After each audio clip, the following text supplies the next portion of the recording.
So, when Shannon said to maybe share engagement strategies we're using in science and to show the vehicle we use, I decided to go ahead and just make a video because I use a video every day or even multiple videos as a way to communicate with my students and hopefully convey to them some of my excitement for what we're learning. So, I feel a little bit like online learning is like this angler fish that we really have to find creative ways to bait them and draw them in because if they don't engage, they simply don't learn.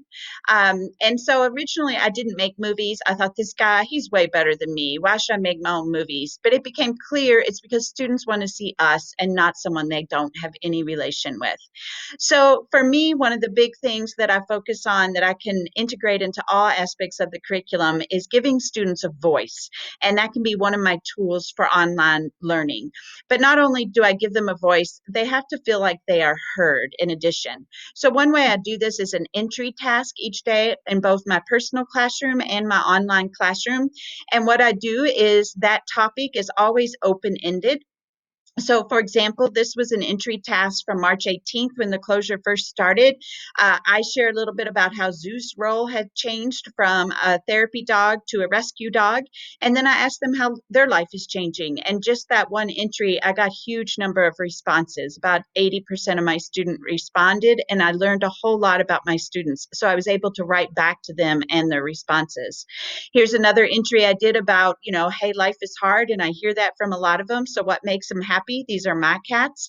So they don't feel like I ask them a question and no one ever hears it. I not only comment on their assignments through Canvas. So here's an example of me commenting and misspelling a word to a kid who wrote in telling me that he was sorry his is late and he put in lots of extra effort.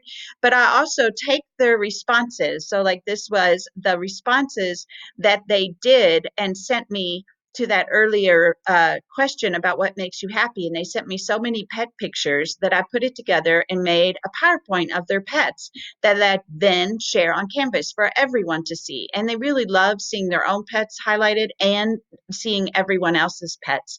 So that would become an entry for a different day that they look at each other. After spring break, I asked them how it was. They all said they were bored, bored, bored. So then I asked them to send me a picture of boredom busters. What are they doing to fight boredom? I shared a little bit the things that I'm doing around my house because I think if we share a little bit of ourselves, they're willing to share some of themselves with you. So this was just the rock balancing one girl's doing. Now I think about half my class is trying it. And another girl sent in this picture. She's actually reading grit, pretty heavy reading for quarantine, I'd say.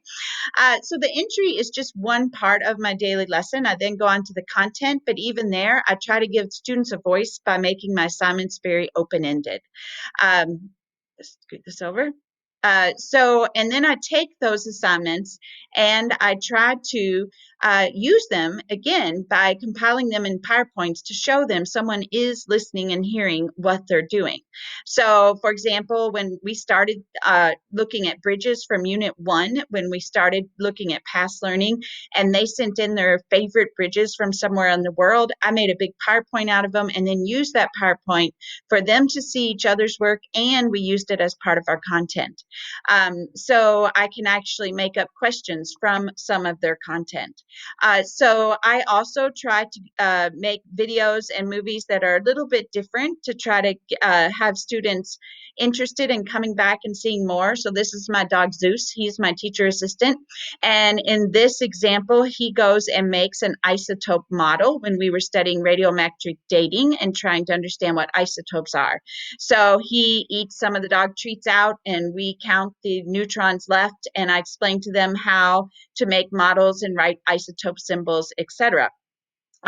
So they then had to make models of their own and send me pictures. And we were focusing mostly on neutron proton count, and the electrons were needed to be in there, but they didn't have to all be exactly in their correct shells. So I got lots of interesting responses. And again, I put them together in a PowerPoint.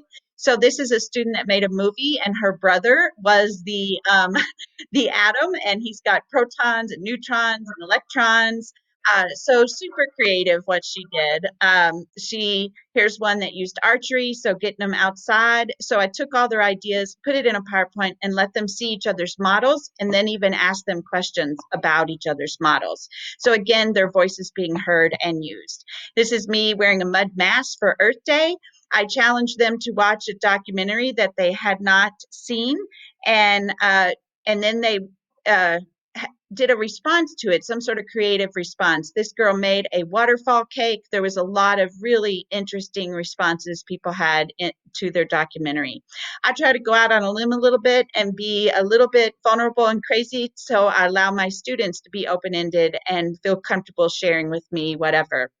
I feel a little bit like we have to be a salesman with this online learning, but not in a bad way. But if students aren't going to, if assignments don't affect their grade, which we all know most students they won't, then why is it that they're engaging? There has to be some things, and giving them a voice could be just one tool for doing this. And so that's one of the things I try to do daily on my assignments is to allow for student voice. So now we'll go to a live Zoom session where we can talk about ideas.